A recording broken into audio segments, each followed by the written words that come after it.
do Senhor, no livro dos Salmos, Salmo 50. A nossa igreja sempre dividiu as pregações pela manhã no Antigo Testamento, à noite no Novo Testamento, em sequência, de Gênesis a Malaquias e à noite de Mateus até Apocalipse. Domingo passado, nós finalizamos a exposição do texto de João. Foram mais de 2 anos pregando em João, mais de 100 pregações nesse evangelho. E nesse intervalo entre João e o próximo livro, já passamos no Novo Testamento, todos os evangelhos e Atos. Agora nós vamos para a primeira das cartas, que é Romanos. Mas damos um intervalo de 2 semanas para pregações em textos distintos, né? Semana que vem, provavelmente eu já começo em Romanos. Era um texto que eu precisava pregar, era o Salmo 50, porque é um salmo que nós vamos começar a cantar na igreja a partir de hoje.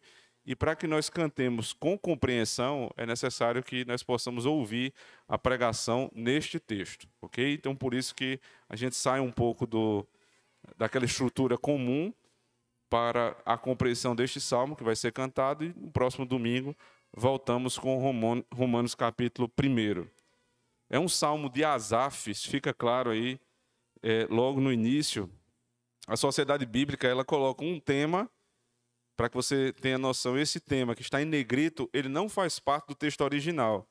Então, é um tema que foi posto pela Sociedade Bíblica, seja a Sociedade Bíblica do Brasil, ou, no meu caso aqui, com a ACF, a Associação Bíblica, a Sociedade Bíblica Trinitariana. Depois do texto desse tema, você tem uma espécie de subtema, onde está escrito Salmo de Asaf. E aí já está em itálico, não está mais em negrito. Esta parte faz, sim, compõe o texto original. Então, numa Bíblia hebraica, o verso 1, na verdade, era Salmo de Asaf. Ok? Mas na nossa Bíblia há uma pequena distinção. O fato de ser Salmo de Asaf não necessariamente quer dizer que ele foi o autor. Há uma discussão, né, tanto João Calvino quanto Matthew Henry dizem que não necessariamente ele é o autor, mas é muito provável que Davi tenha escrito e tenha entregue a ele, porque ele era um músico-chefe. E ele se encarregou de metrificar, fazer a melodia e organizar o salmo para a igreja do Antigo Testamento. Mas é uma informação que não vai ter grandes relevâncias para a compreensão do texto. Se ele foi o autor ou se ele apenas é um músico-chefe da casa de Deus, nesse salmo não vai fazer diferença. O que importa é que nós possamos entender que este é um salmo de denúncia do Senhor, de juízo de Deus. Deus está falando contra o seu povo. E é isso que nos importa. É Deus que fala com a sua igreja. Então, ouçamos este salmo, os seus 23 versículos que dizem o seguinte. Salmo de Asaf. O Deus poderoso, o Senhor, falou e chamou a terra desde o nascimento do sol até o seu ocaso. Desde Sião, a perfeição da formosura resplandeceu Deus. Virá o nosso Deus e não se calará. Um fogo se irá consumindo diante dele, e haverá grande tormenta ao redor dele. Chamará os céus lá do alto, e a terra para julgar o seu povo. Ajuntai-me os meus santos, aqueles que fizeram comigo uma aliança com sacrifícios. E os céus anunciarão a sua justiça, pois Deus mesmo é o juiz. Ouve, povo meu, e eu falarei, ó Israel, e eu protestarei contra ti. Sou Deus, sou o teu Deus. Não te repreenderei pelos teus sacrifícios ou holocaustos que estão continuamente perante mim. Da tua casa não tirarei bezerro, nem bodes dos teus currais, porque meu é todo o animal da selva e o gado sobre milhares de montanhas. Conheço todas as aves dos montes, e minhas são todas as feras do campo. Se eu tivesse fome, não tu diria, pois meu é o mundo e toda a sua plenitude. Comerei eu carne de touros, ou beberei sangue de bodes?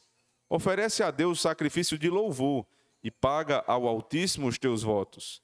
E invoca-me no dia da tua angústia, e eu te livrarei, e tu me glorificarás. Mas ao ímpio diz Deus, Que fazes tu em recitar os meus estatutos e em tomar a minha aliança na tua boca, visto que odeias a correção e lanças as minhas palavras para detrás de ti? Quando vês o ladrão, consentes com ele, e tens a tua parte com adúlteros. Soltas a tua boca para o mal, e a tua língua compõe o engano. Assentas-te a falar contra teu irmão, falas mal contra o filho de tua mãe. Estas coisas tens feito, e eu me calei. Pensavas que era tal como tu, mas eu te repreenderei, e as porei por ordem diante dos teus olhos. Ouvi, pois, isto, vós que vos esqueceis de Deus, para que eu vos não faça em pedaços, sem haver quem vos livre. Aquele que oferece o sacrifício de louvor me glorificará, e àquele que bem ordena o seu caminho, eu mostrarei a salvação de Deus. Amém. Vamos orar ao Senhor. Santíssimo Deus, ao lermos esse texto, já esperamos que o Senhor tem coisas graves e contundentes a nos falar esta noite. Mas nós queremos dizer, Senhor Deus, que nós queremos ouvir a Tua voz, seja lá o que o Senhor queira nos dizer. Então prepara o nosso coração, Senhor, para que como terra fértil possa receber a Tua santa ordenança e também os Teus juízos. Quebra-nos, Senhor Deus, esta noite. Humilha-nos, mas ao mesmo tempo, Senhor Deus, com o Teu Evangelho, conforta-nos, encoraja-nos, para que nós possamos sair daqui cheios do Espírito Santo de Deus, tendo a certeza que, mesmo pecadores, temos paz com o Senhor em Cristo Jesus. Faz da nossa religião cada vez mais verdadeira, a nossa fé cada vez mais operosa, e o nome do Senhor cada vez maior. Usa-me, Senhor Deus, para tudo isso em Cristo, o nosso Senhor. Amém. Quando nós conhecemos as nossas noivas, que passaram a ser nossas esposas, muitos anos, né? Muitos casais já têm até mais de uma década de casados. O dia que nós a conhecemos e nós pensamos, essa mulher que eu quero casar, naquele momento o sentimento é de uma alegria muito grande. Desejo de estar com a pessoa que você quer casar.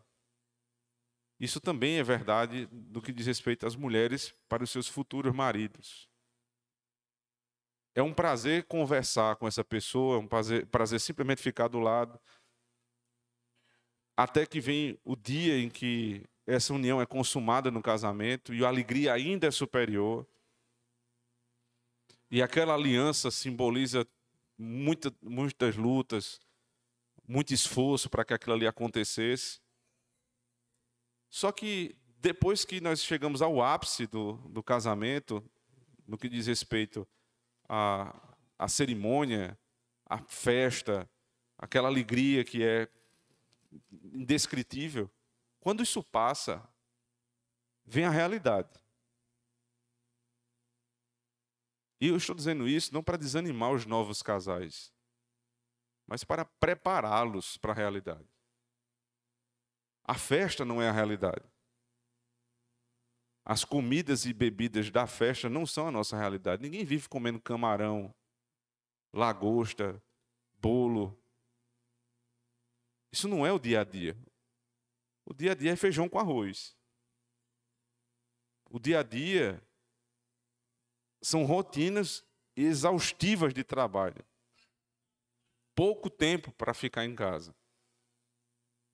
E se nós não nos prepararmos para isto, o que vai acontecer é que aquela chama inicial do casamento vai se apagando, se apagando, se apagando. E aí passam 5 anos, você já não é mais o mesmo com sua esposa, e sua esposa não é mais a mesma com você. E passam 10 anos e as coisas vão piorando. Obviamente que ninguém será a mesma pessoa depois de 5, 10 anos. Mas eu me refiro não ao fato de mudarmos, no sentido em que estamos melhorando. Mas eu falo em relação a aquilo que se dá dentro do lar. as coisas já não são mais as mesmas. Muitos casais esfriam com o passar do tempo. E ele já não tem mais aquele desejo de estar com a esposa já não suporta mais ficar com o marido. Quando se encontra é motivo só de briga, confusão, problema financeiro, problema conjugal, problema com os filhos, problema com o trabalho. E se nós não tivermos cuidado, isso vai minando o nosso casamento. E nesse momento, ou você se entrega a essa situação, ou você diz, eu preciso resolver. Porque o que sustenta a relação não é aquilo que te fez chegar ao casamento, aquela alegria sem fim, exacerbada, exagerada, que é comum dos casais que estão para se casar. Não é aquilo que sustenta o casamento. Não é o desejo de um pelo outro. Não é nem mesmo o amor. Esta é uma falsa ideia, que o amor supera todas as coisas e vai fazer você ter um casamento perfeito o resto da vida. O que sustenta um casamento é um compromisso de aliança. É um pacto que é feito diante de Deus e dos homens. É isso que sustenta um casamento. Porque na hora que o boleto chega e não tem dinheiro para pagar, não tem amor que dê jeito. Na hora que um compreende mal o que o outro disse, não tem amor que resolva. É briga, é confusão. Mas o que sustenta o casamento não são os dias de paz, de alegria, de passeios, de viagens, em que um está dizendo para o outro o tempo todo, eu te amo, eu te amo. Não é isso que sustenta o casamento. Não tratemos essas coisas como elas não são. É importante, sim, falar com a nossa esposa, dizer palavras que são agradáveis e que vão fazer o coração dela se alegrar, mas isso também não sustenta. O que sustenta é o compromisso. Nós estamos diante aqui de um marido que está chamando a sua esposa para ter uma conversa séria com ela. Deus havia entrado em aliança com Israel quando os tirou da terra do Egito. Os levou até o Monte Sinai. E ali ele firmou essa aliança com a lei que nós lemos aqui em Êxodo capítulo 20. Ele olhou para sua esposa e disse, eu te tirei da terra do Egito, da casa da servidão. Eu te tirei do lixo. Eu te tirei da morte. Eu tirei você do prostíbulo. Essa é a mesma imagem que ele vai fazer com que Oséias aplique a Israel quando toma uma prostituta do prostíbulo e leva para dentro de casa. Foi o que Deus fez ao nos colocar na igreja. Tirou uma prostituta do prostíbulo e colocou num lugar exaltado. E ele diz, a partir de hoje eu serei o teu marido e você será minha esposa. Esse texto diz algumas vezes, eu serei o teu Deus. Observe verso 7. Ouve, povo meu, e eu falarei, ó Israel, e eu protestarei contra ti. Sou Deus, sou o teu Deus. Esse pronome possessivo utilizado muitas vezes, teu Deus, meu povo, é um pronome utilizado para ambientes aliancistas, quando Deus está dizendo, eu firmei um pacto com vocês, vocês são meus. E Isaías traduz isso muito bem para a linguagem do casamento, no capítulo 54, verso 5, quando ele diz, o teu redentor é o teu marido. O teu redentor, ou seja, o que redimiu do Egito é o teu marido. E este marido chama a sua esposa agora para uma conversa séria, e que ao final da conversa, ou a aliança vai ser desfeita, ou renovada. Não tem um terceiro caminho, não tem terceira via aqui, como não tem canto nenhum. Ou vocês renovam a aliança comigo, ou está tudo terminado. Quem é esse marido? Ele se apresenta. Verso 1. O Deus poderoso, o Senhor, falou e chamou a terra desde o nascente do sol até o seu ocaso. Ele vai fazer esta descrição do ajuntamento que ele está para governar, do verso 1 até o verso 6. Quem é a noiva que ele está chamando? Toda a igreja, mas ele chama o mundo inteiro. Este marido é tão poderoso, que ele vai ter uma conversa com a noiva, mas por ser rei, ele chama todo o reino para ouvir. Toda a terra está sendo convocada para o juízo. Mas o juízo de Deus não começa pelos ímpios. O juízo de Deus começa com a sua própria casa. Abra comigo. Primeira carta de Pedro, capítulo 4. 1 Pedro 4, verso 12 a 17.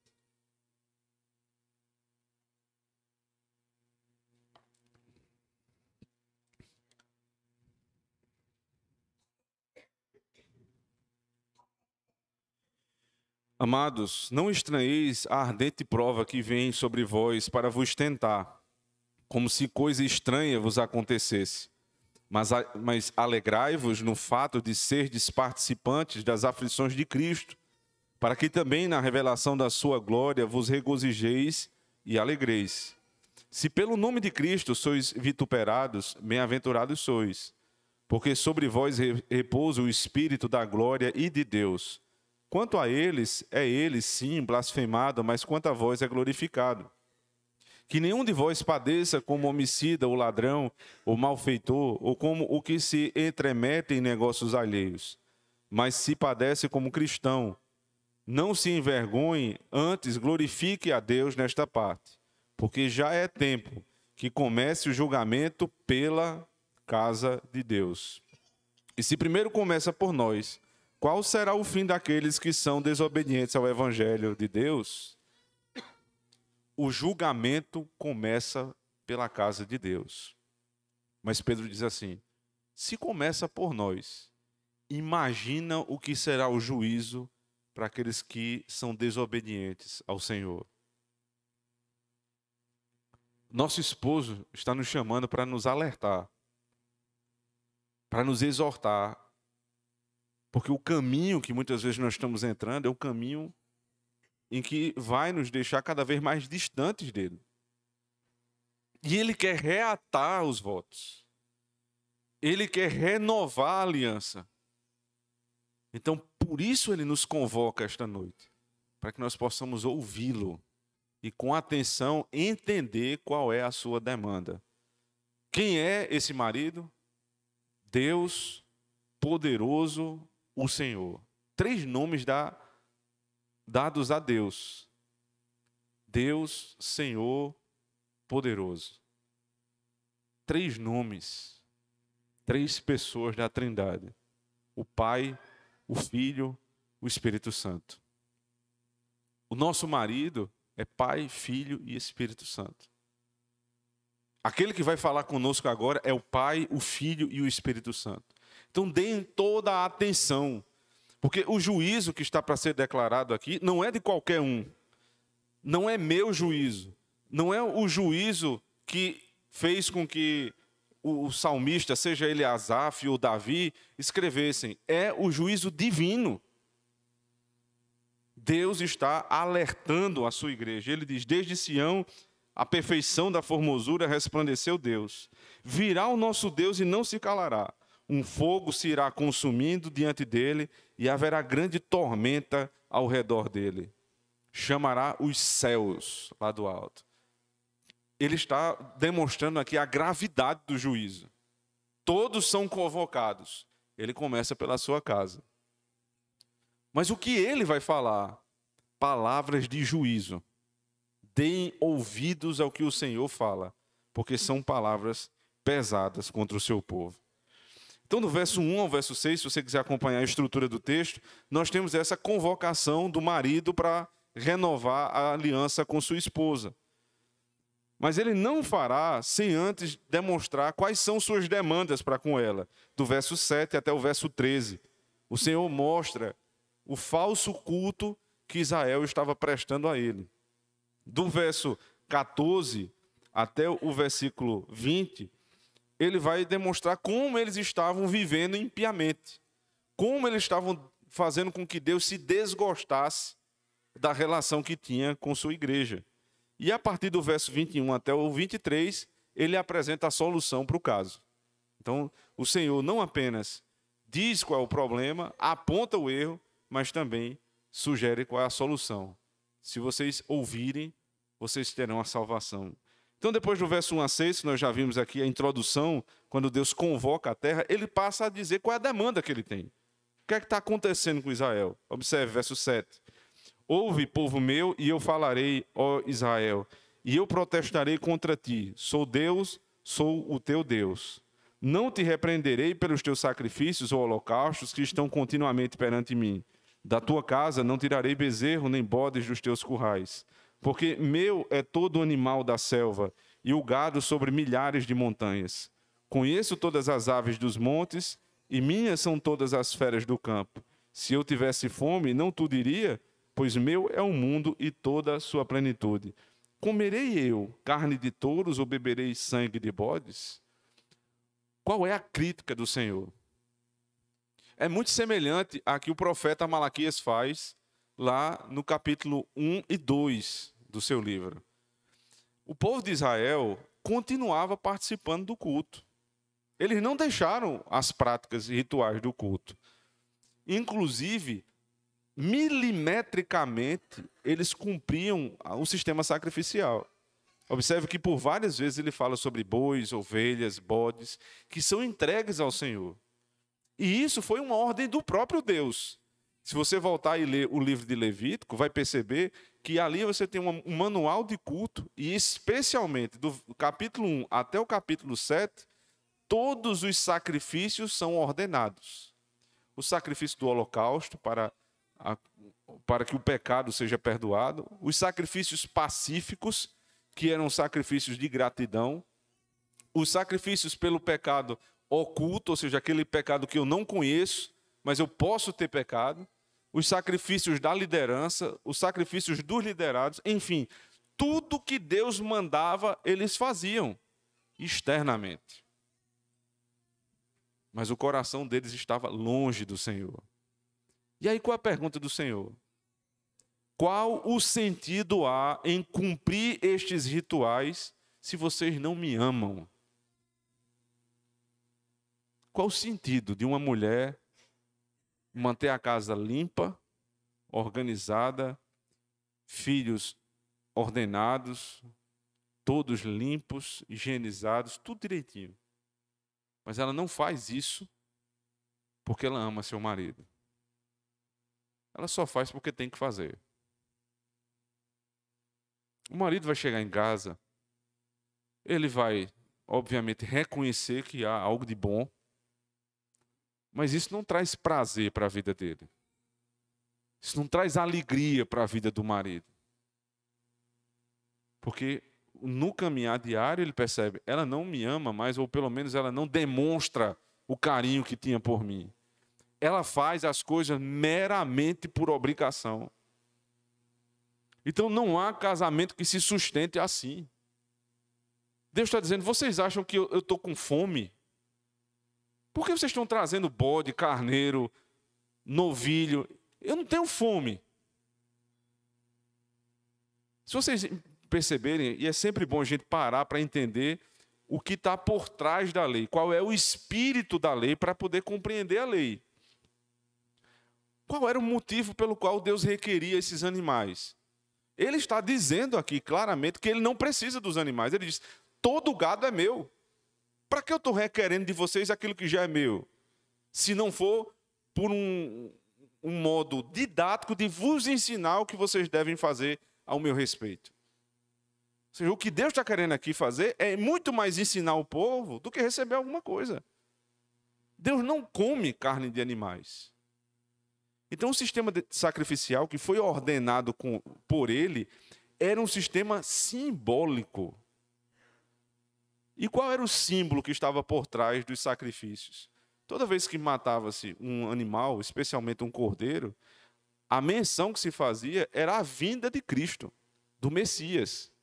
Virá o filho da mulher que esmagará a cabeça da serpente. Essa foi a promessa deixada a Adão no Éden. E agora, no sistema sacrificial, que está um pouco depois do Éden, eles estão esperando a vinda do cordeiro. Por isso eles matavam bodes, ovelhas, para cada tipo de sacrifício. Mas a finalidade era simbólica, apontar para Cristo. É tanto que João Batista, lá no Evangelho de João, capítulo 1, verso 29, que nós vimos não há muito tempo, quando João percebe que Cristo está vindo, o que é que ele diz? Eis o Cordeiro de Deus, que tira o pecado do mundo. Aqueles cordeiros não tiravam o pecado do mundo. Aqueles cordeiros simbolizavam o verdadeiro Cordeiro de Deus, que tira o pecado do mundo.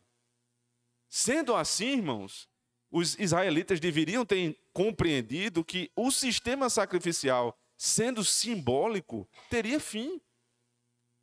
Como tudo nessa terra tem fim. Era santo porque Deus ordenou, mas era passageiro porque não é perfeito. Todas as coisas imperfeitas têm uma característica que sempre se repete. É a sua necessidade de ser feito novamente. Tudo que você faz mais de uma vez é porque é imperfeito. É o chamado retrabalho. Fez, ficou imperfeito, faz de novo. E faz de novo. E faz de novo. Nossas obras são imperfeitas. O sistema sacrificial era imperfeito. Por isso era repetido. Quando veio o verdadeiro Cordeiro de Deus, só morreu uma única vez.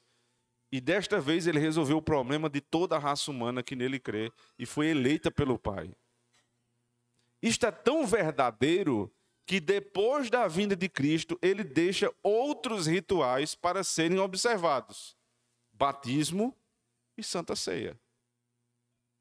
Por que a Santa Ceia é repetida? Porque é imperfeita. Porque ela aponta para trás. Os sacrifícios do Antigo Testamento apontavam para frente. E a Santa Ceia aponta para trás. Para a morte de Cristo e sua ressurreição. É verdade que aponta para diante, porque ele vai voltar, e ele promete no livro de Apocalipse que ele dará uma grande ceia. Esta perfeita. Mas aqui está ao meu lado aqui, que vocês vão participar daqui a pouco, imperfeita. Por isso se repete. Sendo imperfeita, ela se repetirá até que o perfeito chegue. Quando o perfeito chega, o imperfeito sai. Cristo chegou, o sistema sacrificial foi abolido. Quando Cristo voltar, esta ceia e o batismo também serão abolidos. Então, se estas coisas são passageiras, se estas coisas têm finalidades simbólicas, o que vale de fato não é o pedaço de pão e um pouco de vinho. O que vale é o que está por trás do ritual. E é justamente isto que Deus está apontando aqui no Salmo 50. Vocês fazem o ritual. Vocês cumprem o que eu mando externamente. Mas o que é que eu tenho a ver com boi e com novilho? Eu não estou com fome. O que é que tem a ver com dízimos e ofertas? Deus não tem necessidade de recurso. Tudo é dele. Então, dar os dízimos e ofertas são obrigações dos crentes. E o conselho da igreja não tem como avaliar se o teu coração a entregar os dízimos e ofertas é um coração alegre, grato e generoso, ou se você está dando com a mão e a outra você está segurando para não tomar. Não tem como saber. Mas Deus sabe. Deus sabe. Quando você vem para o culto e se senta aí bem arrumadinho, limpo, cheiroso, né, com a Bíblia debaixo do braço, tudo como manda o figurino. Levanta, manda levantar, levanta, manda sentar, senta, manda ficar quieto, fica. Tudo que se manda você faz. Religiosamente. Mas a tua cabeça está lá no problema de amanhã. Mas o teu coração está pensando, se eu não tivesse vindo para cá, perdido essas 2 horas. Minha vontade era estar em casa, numa cama, deitado, assistindo qualquer coisa que fosse. Eu não queria estar aqui. Mas você está. Então, para todos os fins sociais, você é uma pessoa religiosa. Você veio para o culto. Você consegue se manter minimamente organizado, ordenado. Você não é como uma criança que fica se batendo. Mas as crianças são mais sinceras do que nós, quando nós estamos no culto com a cabeça lá fora. As crianças são mais sinceras no seu esperneio do que nós, limpos, quietos e prestando atenção. Quando, na verdade, é tudo teatro. O conselho não vê. Os presbíteros não veem. Mas Deus vê. Tua esposa não entende. Os teus filhos acham que você é uma pessoa verdadeiramente cristã. Mas você sabe, no seu coração, é tudo mentira.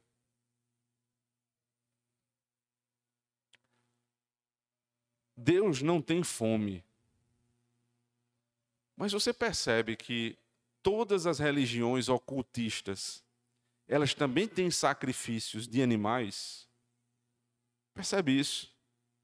Que envolve o derramamento de sangue de novilhos, de carneiros. Então, qual é a diferença, pastor? Porque lá também tem esses sacrifícios, e aqui no Antigo Testamento nós tínhamos. Qual é a diferença? A diferença são muitas, né? Obviamente são muitas. Além do sentido que eu acabei de explicar, que é apontar para Cristo e lá apontar para os demônios, é que Deus não tem fome. Quem come os sacrifícios, historicamente falando, são os demônios, não é Deus. É por isso que as pessoas vão para a beira-mar entregar oferendas.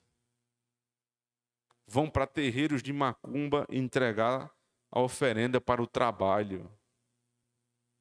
E há uma ligação estreita entre todas as religiões ocultistas. Não existem exigências morais. Você vai, entrega o teu trabalho e volta para casa. Está cumprida a tua obrigação. Ninguém quer saber no centro de macumba se você é sincero ou não com o que está fazendo. Não importa. Em todas as religiões ocultistas, o que importa é o rito. É você ir e cumprir. Fazer conforme o que foi ordenado externamente. E nada mais. Mas a religião cristã não é assim. Deus requer o coração do homem. Isso não para que nós desmereçamos os rituais. Não é para que, aprendendo isso, a gente diga assim, então se Deus quer o meu coração, eu vou dá-lo na minha casa. Não, porque Ele também instituiu a igreja. Ele também instituiu o culto. Ele também instituiu a pregação, a ceia, o batismo. E estas coisas foram entregues nas mãos dos presbíteros da igreja. Então você precisa cumpri-los. O que você não pode é cumpri-los com o coração em outro lugar. Porque se você faz isso, meu irmão, se você cumpre todos os rituais externos, mas o teu coração não está em Cristo, o que você faz nada mais é do que uma macumba evangélica. É exatamente a mesma coisa. Você já pensou quantos macumbeiros evangélicos nós temos na igreja? Pessoas que saem de casa, batem um ponto na igreja, falam do jeito que é para falar, sentam quando manda sentar, levantam quando manda levantar, abre a Bíblia, presta atenção, depois vai embora e nada daquilo mudou a vida. da porta para fora, a pessoa é exatamente a mesma. Todos os domingos que ela vem para a igreja, ela entra e sai do mesmo jeito. Se você tem vivido assim, se o que você escuta na igreja não te transforma, não te deixa mais humilde, não quebranta o teu coração, não muda as tuas atitudes, a forma de negociar, a forma de tratar a tua esposa, a forma de tratar os teus filhos, de educá-los, né, de lidar com prosperidade, com economia, com política. Se a tua visão de mundo não muda, o que você vem fazer aqui nada mais é do que um trabalho. Não é prestar culto. É fazer um trabalho ocultista. Porque esta religião que é proclamada na igreja do nosso Senhor Jesus Cristo, ela envolve, em primeiro lugar, o nosso coração. Você pode morrer, você pode dar o seu dinheiro todinho na igreja. E Deus vai continuar dizendo, eu não me agrado do teu dinheiro. Você pode até estar ajudando a igreja, mas eu não recebi o teu dinheiro. Você pode vir para cá, todas as reuniões de oração, da família, culto de manhã, culto à noite, escola bíblica dominical, se oferecer para ajudar em todos os serviços da igreja, de graça, voluntariamente. Não adianta. Se o teu coração não está no Senhor, você está perdendo seu tempo. Esse marido já notou que você está tentando enganá-lo, que você só faz da boca para fora. Ele não precisa do teu dinheiro, ele não precisa dos teus serviços, ele não precisa da tua boca cantando para ele, não precisa. Se você se achava muito necessário para Deus, volte para casa hoje se sentindo humilhado. Deus não precisa em nada de você, absolutamente nada, nem de você, nem de mim, nem de ninguém. Por um motivo óbvio, a divindade é autossuficiente, ela se basta. Deus criou todas as coisas pelo seu bel prazer, porque ele desejava, porque a vontade dele, o beneplácito da sua vontade, o fez agir assim. Mas ele estava plenamente satisfeito, Pai, Filho e Espírito Santo. Deus não é homem carente para se casar com esposa só para não ficar sozinho. Então nós temos sido uma esposa muito rebelde. Nós temos sido uma esposa ingrata. Nós temos sido uma esposa desleixada. Porque a gente só faz da boca para fora, muitas vezes. Cumprimos tudo externamente. Como manda o figurino. Às vezes nem isso, né? Mas vamos pensar que sim. Só que o nosso coração está longe do Senhor. Então, quais são as práticas que nós começamos a tê-las na nossa vida quando o nosso coração está longe do Senhor? O Senhor apresentou a demanda, hipocrisia e falsidade. Como essas coisas trazem consequências na vida diária dos homens? A partir do verso 14, observe a leitura. Oferece a Deus sacrifício de louvor e paga ao Altíssimo os teus votos, e invoca-me no dia da angústia, e eu te livrarei, e tu me glorificarás. Mas ao ímpio, diz Deus, que fazes tu em recitar os meus estatutos, e em tomar a minha aliança na tua boca, visto que odeias a correção e lanças as minhas palavras para detrás de ti? Quando vês o ladrão, consentes com ele, e tens a tua parte com adúlteros. Soltas a tua boca para o mal, e a tua língua compõe o engano. Assentas-te a falar contra teu irmão, falas mal contra o filho de tua mãe. Essa é a prática dos que têm uma religião meramente externa. E eu não tenho dúvidas que isso aqui é uma profecia em relação aos escribas e fariseus, porque essa é a descrição perfeita dos escribas e fariseus.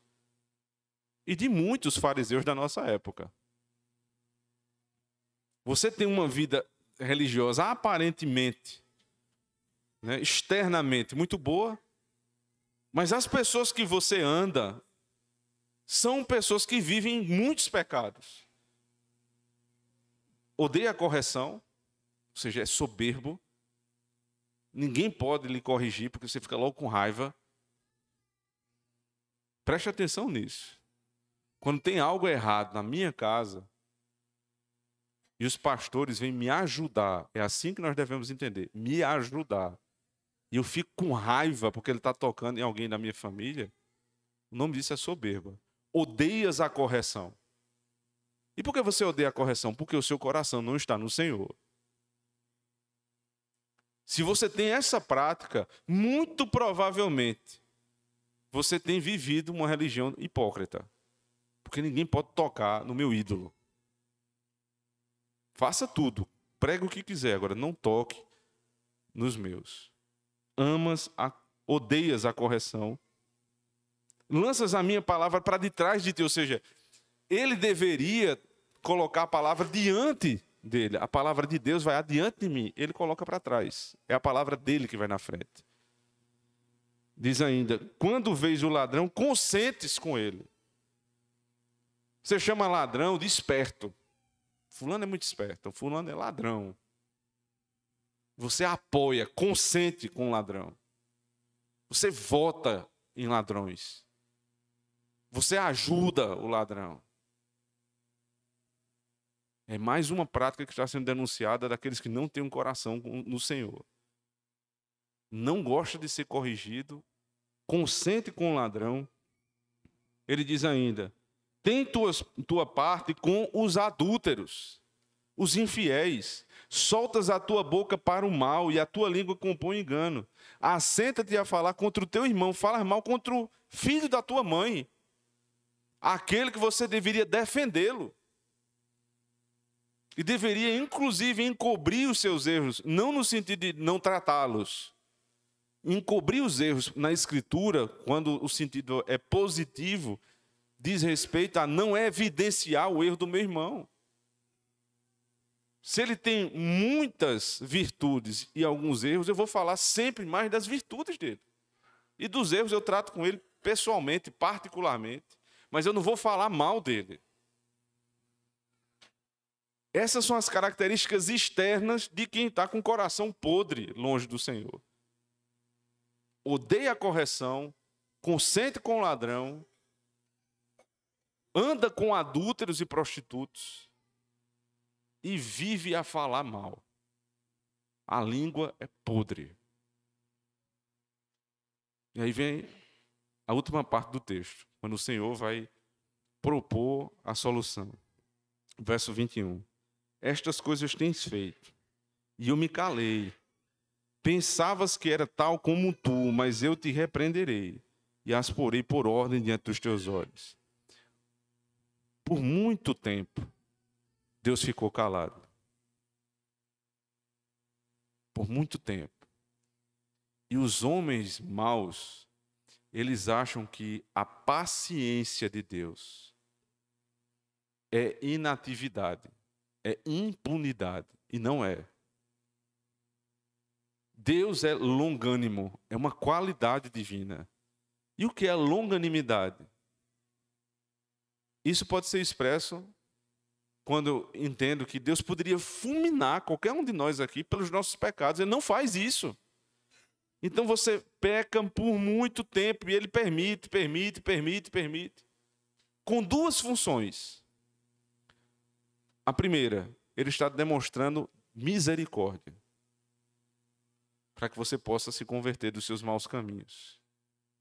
Mas em segundo lugar, ele está endurecendo o coração dos obstinados. É juízo de Deus. Não brinque. Se você cai no mesmo pecado há muitos anos e nada acontece, não é porque Deus está calado, só ouvindo e vendo e não reage. Não é isso. É porque ele está amontoando brasas sobre a tua cabeça. E um dia, ele diz, eu não sou igual a você. Por que igual? Vocês esqueceram, veja o verso 22. Ouvi, pois, isto, vós que esqueceis de Deus. Vocês são esquecidos, eu não sou esquecido. Vocês esqueceram a minha aliança, eu sou marido fiel. Então, esquecido aqui somos nós, não Deus. Está tudo guardado, anotado diante do Senhor.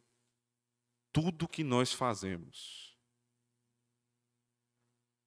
E um dia, o juízo chegará. Repentinamente, como diz o Senhor Jesus Cristo, como um ladrão da noite, ele voltará. A pergunta é, quando este marido voltar para casa, como ele encontrará a sua noiva? Com os adúlteros? Com os mentirosos? Com os soberbos? Com os maledicentes? Ou com os santos? Com quem estará a noiva de Cristo? A noiva, eu tenho certeza, estará limpa, pura, santa, porque ela está sendo santificada em Cristo todos os dias. Mas a falsa noiva, essa está sendo preparada para o dia do juízo. Em todos os períodos da Escritura, isso aconteceu.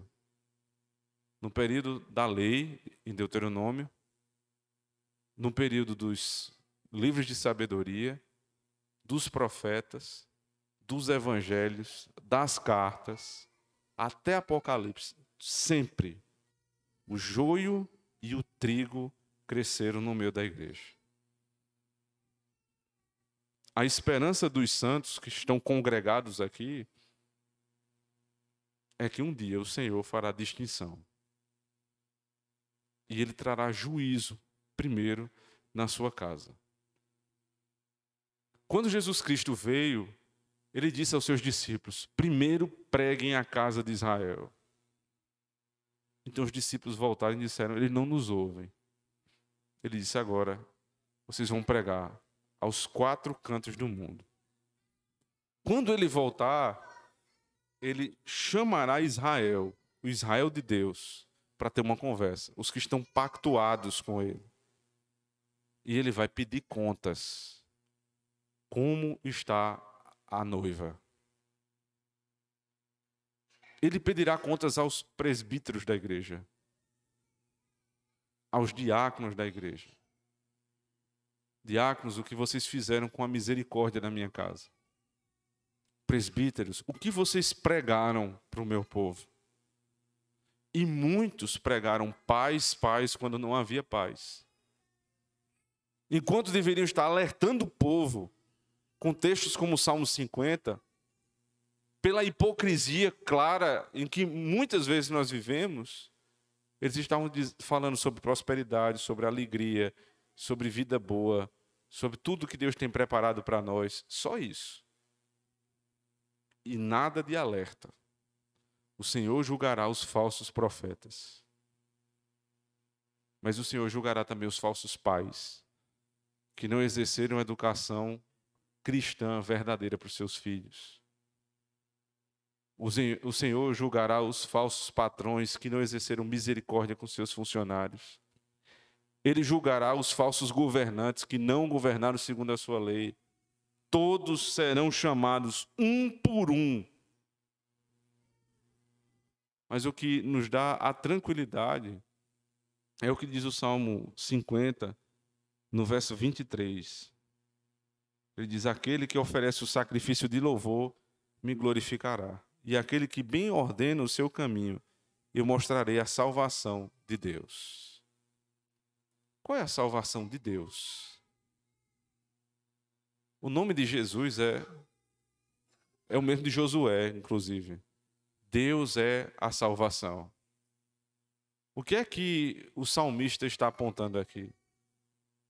Aqueles que buscam ter uma vida santa no Senhor, já receberam a salvação de Deus, Jesus Cristo. E se você, irmãos, que já recebeu Jesus Cristo, tem esfriado na fé, tem esmorecido na fé, já não tem mais aquela paixão pelas coisas de Deus, se o teu casamento com Cristo está abalado, é o dia de você pedir perdão ao Senhor e renovar as alianças com Ele. E esse marido é tão bom, que ele parou tudo o que estava fazendo para te trazer aqui e dizer: eu não estou gostando do nosso relacionamento.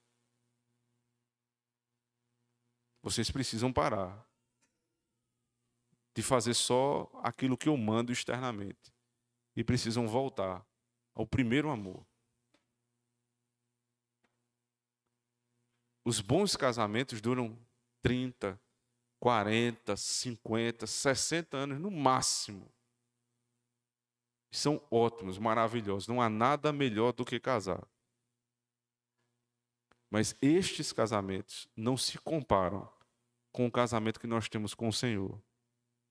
É uma aliança eterna, que não pode ser perdida pelos nossos caprichos temporais. Peça perdão ao Senhor. Diga ao seu marido que quer renovar as alianças com ele. Ele está pronto para te oferecer perdão e salvação. Amém. Vamos orar ao Senhor. Queremos dar graças a Ti, Santo Deus, pela bênção do Senhor em nos trazer esta exortação na noite do Teu dia. Pedimos, Senhor, que o Senhor nos ajude, porque sozinhos não vamos conseguir. Arranca de nós, Senhor Deus, todo o desprezo, Senhor Deus, que temos tido pelas coisas do Senhor. Toda a hipocrisia e o teatro que fazemos ao virmos para cá com a cabeça em outros lugares. E nos dá um coração novo, um espírito renovado para Te servirmos. E assim continuarmos a aliança que temos contigo por toda a eternidade, em Cristo Jesus. Amém.